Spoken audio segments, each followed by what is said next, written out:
Hi అండి. నమస్తే. నేను మీ Lakshmi. Welcome back to our channel. ఈరోజు మనం ఒక మంచి స్నాక్స్ రెసిపీ చేయబోతున్నామండి. రిబ్బన్ పకోడా. కరకరలాడుతూ భలే రుచిగా ఉంటాయండి.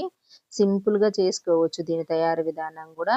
ఇలా చేసి స్టోర్ చేసి పెట్టుకున్నామంటే మనకి 20 రోజులైనా నిలువుంటాయండి. ఏదన్నా తినాలా అనుకున్నప్పుడు ఇలా ఒకసారి చేసి పెట్టుకోండి. చాలా టేస్టీగా ఉంటాయి.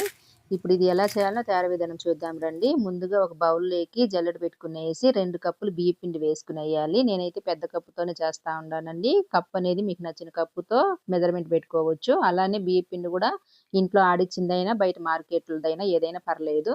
ఇప్పుడు ఇదే కప్పుతో ఒక 3/4 కప్పు శనగపిండి వేసుకునేద్దాము. ఈ శనగపిండిని కూడా ఇలా జల్లించిన తర్వాత ఇప్పుడు దీన్ని పక్కన పెట్టుకునేద్దాము. ఒక చిన్న మిక్సీ జార్ తీసుకునేసి ఇందులోకి ఒక అరకప్పు పుట్నాల పప్పు వేసుకునేయాలి. తినే శనగపప్పు అంటారు గదా! ఆ పప్పును వేసుకునేసి దీన్ని గూడా ఇలా మెత్తగా పౌడర్ లాగా చేసుకునేసి దీన్ని గూడా ఇలా చక్కగా జల్లించుకునేద్దాము. అన్నీ ఒకే కప్పుతో కొలుసుకున్నామంటే మనకు కొలతలు ఈజీగా ఉంటుందండి. ఇప్పుడు పుట్నాల పప్పు కూడా ఇలా చక్కగా జల్లించినాం గదా! ఈ గసంతా పక్కన పడేసేసుకునేయాలి. ఇప్పుడు ఈ శనగపిండి, బియ్యపు పిండి, పుట్నాల పిండినంతా ఒకసారి ఇలా కలిపేసి ఇప్పుడు ఇందులోకి 2 స్పూన్లు మిరప్పొడి వేసుకునేయాలి. అలానే ఒక పావు టీ స్పూను పసుపు, అలానే ఒక పావు టీ స్పూను ఉప్పు వేసుకునేసి, అలానే ఒక 2 స్పూన్లు నల్ల నువ్వులు వేసుకునేయాలండి. నువ్వులనేది మీకు ఆప్షనల్ మాత్రమే. నచ్చితే వేసుకోండి లేకపోతే లేదు.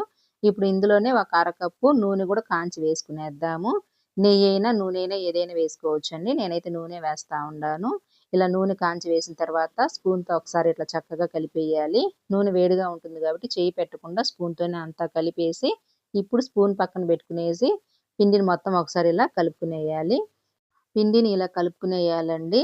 మనం మురుకులకైనా, రిబ్బన్ పకోడాకైనా నూనె అనేది కాంచి వేస్తే మురుకులైనా, ఈ రిబ్బన్ పకోడా అయినా క్రిస్పీగా వస్తాయి. పిండిని ఇలా కలిపిన తర్వాత ఇప్పుడు ఇందులో కొద్దిగా నీళ్లు వేసుకుంటూ పిండిని మొత్తం మనము చపాతీ ముద్దలాగా కలుపుకునేయాలండి. మరీ అంత గట్టిగా కాకుండా కొంచెం సాఫ్ట్‌గా ఉండేలాగా పిండిని ఇలా కలుపుకునేయాలి. చూసారు గదా! పిండి మొత్తం ఇలా బాగా కలుపుకున్న తర్వాత ఇప్పుడు ఇది ఆరిపోకుండా దీని మీద మూత వేసుకునేసి పక్కన పెట్టుకునేద్దాము. మనకి నానాల్సిన అవసరం లేదండి. మూతేసి పక్కన పెట్టుకునేసి మిగతా ప్రాసెస్ చేసుకునేయాలి. ఇప్పుడు స్టవ్ మీద వెడల్పాటి పెనం ఒకటి పెట్టుకునేసి ఇందులోకి డీప్ ఫ్రైకి సరిపడా ఆయిల్ వేసుకునేద్దాము. నూనె మీడియం ఫ్లేమ్‌లో ఇలా కాగుతూ ఉండంగలోనే ఇంకొక పక్క మనము రిబ్బన్ పకోడా ప్లేట్ తీసుకునేసి మురుకులు కవ్వానికి ఇలా చక్కగా పెట్టుకునేయాలి. మురుకులు తవ్వానికి ఇలా చక్కగా తిప్పుకునేసి అడుగు భాగంలో మనం నీళ్ళ తేమ చేసుకోవాలండి. నూనె వేసుకోకూడదు. ఆల్రెడీ నేను తేమ చేసుండాను మురుకుల తవ్వాన్ని. ఇప్పుడు పిండి తీసుకునేసి మనకి ఈ తవ్వంలో ఎంత పడితే అంత పెట్టుకోవాలండి. నేనైతే ఇలా ఫుల్లుగా పెట్టినాను. ఇలా ఫుల్లుగా పెడితే మనం ఒక్కసారి వేసుకోవచ్చు. ఇప్పుడు నూనె బాగా కాగిన తర్వాత ఇందులోకి తిప్పుకునేద్దాము. నూనె అనేది ఈ మాత్రం వేడిగా ఉండాలండి. మనం రిబ్బన్ పకోడా వేస్తానే అది చక్కగా ఉడికి ఇలా పైకి తేలాలి. అప్పుడు ఇంకొక వైపుకి తిప్పుకునేయాలండి. మొత్తం 2 వైపులా ఇలా ఫ్రై చేసుకున్న తర్వాత తీసి ప్లేట్‌లో వేసుకునేద్దాము.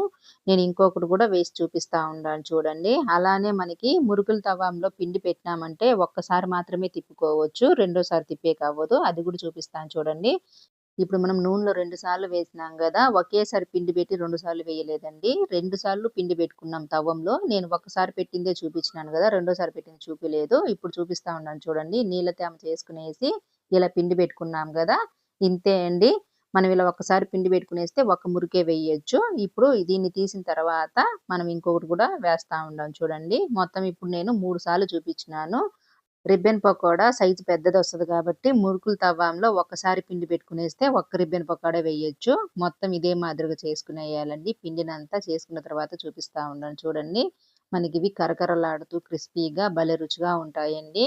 ఏదన్నా పప్పు, రసం చేసుకున్నప్పుడు గూడా పక్కన సైడ్ డిష్‌గా పెట్టుకొని తినేయొచ్చు. చాలా టేస్టీగా ఉంటుంది. అలానే ఈవినింగ్ స్నాక్స్ లాగా గూడా తినేయొచ్చండి. ఈ వీడియో గనుక నచ్చితే లైక్ చేయండి. ఇలాంటి మరెన్నో రెసిపీస్ కోసం మన ఛానల్‌ని సబ్స్క్రైబ్ చేసుకొని మీ ఫ్రెండ్స్ అండ్ ఫ్యామిలీకి షేర్ చేయండి. అలానే ఇది మీకెలా అనిపించిందో కామెంట్ సెక్షన్‌లో చెప్పండి.